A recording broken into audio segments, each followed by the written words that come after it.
Hi, I'm Allan Hadfield. I'm Frank Strassler.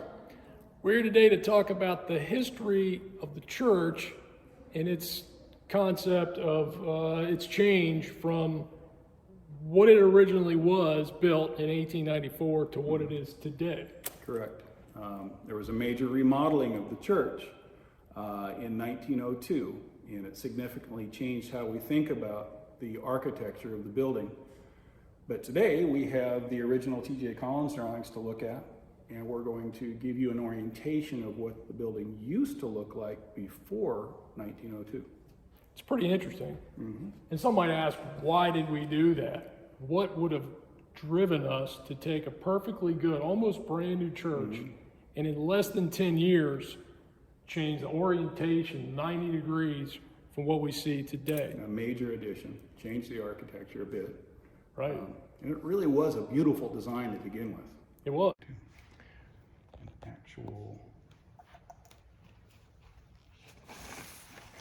So these are all T.J. Collins drawings, correct? Yes, these are the original drawings. Can anybody come down to Historic Stanton Foundation. Just make an appointment so that I have time to get the drawings out and lay them out for people. And we have taken our iPhone and we've scanned these drawings through a handy app from Adobe. And so we've put those on our Google Drive, so we will share those with everyone. Perhaps we go and look at the original orientation of the church, Yes. because what we're familiar with is what we're looking at right here, right now. Correct. So we're facing west, but the church orientation, the altar used to be on the south end of the church, not the west end. And we'll go back there. Some of you might have noticed this old picture that somebody made up at one point that shows how things used to be back at the original construction time frame of this church. And this picture confuses me because when I look at it, I see the baby Jesus window up here with Joseph and Mary and the wise dudes. And I think it's the west elevation. It's not. They salvaged all the windows and moved them when they remodeled the church. Also, at about the time of the remodel in 1894, correct? No, that's the original construction, 1902. 1902. Yeah. We got new pews. Yes. Those are not the original pews. And what we're familiar with our bride's room used to be a big old pipe organ. And I think Doug Roller told me that was a water-powered pipe organ.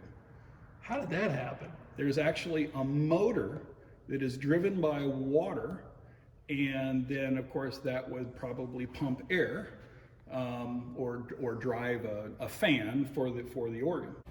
Okay, now we come back to the original altar area right here. And we can look at the old drawings and see all this old paneling. We see a window in there, the side windows. Yes. The archways that are on either side of what used to be the nave. Right. And what we've added and filled in are the dressing, the robing closets here, and of course the elevator where the altar used to be. Right. And then in 1902, they built the wall that separates the robing area from The nave. now, yeah. And then they added these giant trusses To hold that wall up. Yep, to support the wall. At least we hope it supports the wall. There's a few cracks in the plaster right there. Should we be worried? Yeah. So this is the 1894 floor plan.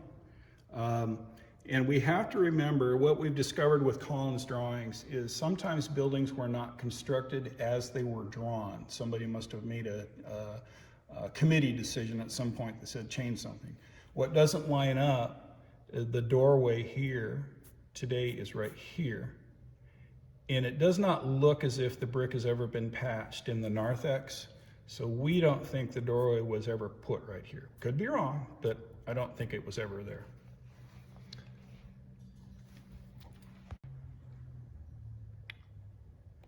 There's the suspect doorway. And you can see the arrangement is symmetrical. 3 windows in the center, a door on either side. It looks fairly purposely built. So as we discussed in this first remodel, we moved everything 90 degrees. Everything that was in the original position now got moved and the chancel was added. Look like all the altar components.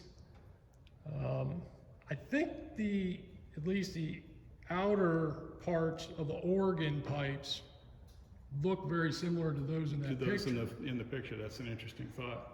Maybe Sarah knows more about the history within those exterior pipes. The clustered columns they look to be the same clustered columns that used to be on the south side. I'm not sure how they would have moved those, but it could be those wrap around a wooden post.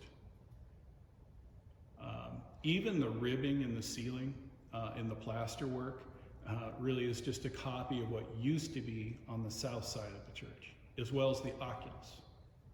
And they moved the windows. Some have talked about the roof line changing. Yes. We do know that the trusses changed. Yes. Now we have scissor trusses, beautiful, ornate, handmade scissor trusses. Originally, we see it in that picture. Mm-hmm. We had a much different truss design. Yes, completely different. And then the church, as originally designed in 1893-94, had a cross gable roof. And all that happened in 1902 is they just extended the roof on the west side from that cross gable. The structure is still here. It's just been remodeled. It was extended, and then of course the trusses were redone. Historical articles. So I'd like to encourage everyone, you are all historians, and you can learn all about Emmanuel Episcopal Church in a variety of sources. One of the best sources is our own Catherine Brown put together this beautiful book about the history of Newtown. And there's a whole chapter about Emmanuel Episcopal Church. It explains when it was its founding, that they were meeting in the YMCA, and the various changes of our church leaders throughout the years, and a description of the building. The other resource that is a lot of fun is go to the Library of Congress website, where you can find a section called Chronicling America, and you will find interesting articles. You can search the Stanton Spectator. This is from September 5th, 1894. And it tells us that Reverend R.C. Jett is rector, and services were being held in the auditorium of the YMCA building till last Sunday, when they held their first services in the Sunday school room of their unfinished, beautiful church edifice at the corner of Frederick and Washington Streets. And then the changes to the church are well documented. The newspaper was excited that actually many churches in town were building. And here in November of 1902, we have quite an article about how they nearly burned the church down testing out the new furnace. And that luckily an alarm was turned in, and in a few moments the fire company responded and soon had the fire under control. The loss will fortunately be slight, but a conflagration was narrowly escaped. Thank God. So I encourage you to dig into those articles, not only about Emmanuel, but you'll find all sorts of things about Stanton that you never knew if you go through those newspaper articles. Great. Thanks, Frank. Sure. Thank you, Al.